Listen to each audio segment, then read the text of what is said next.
This podcast was made with a virtual voice. Today, let's board my imaginary boat heading towards a street that has disappeared today, Murs-Saint-Ouen Street. This street, which was located between the current Général de Gaulle Square, where the town hall is located, and de la Seille Street, housed a house in which Blaise Pascal spent part of his youth. And it is in this house that Blaise Pascal is said to have invented the calculator. And yes, the very first calculator was invented in Rouen 400 years ago. In the 17th century, history tells that Blaise Pascal was gifted in mathematics. For example, he published his first mathematics treatise at the age of 11.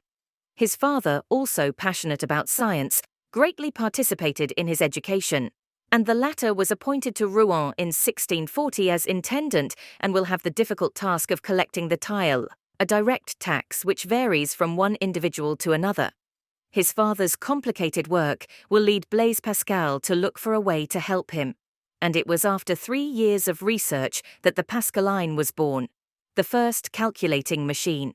Its operation is based on a clockwork principle inserted into a computer. This brilliant idea allows you to add and subtract two numbers directly and to perform multiplications and divisions by repetition.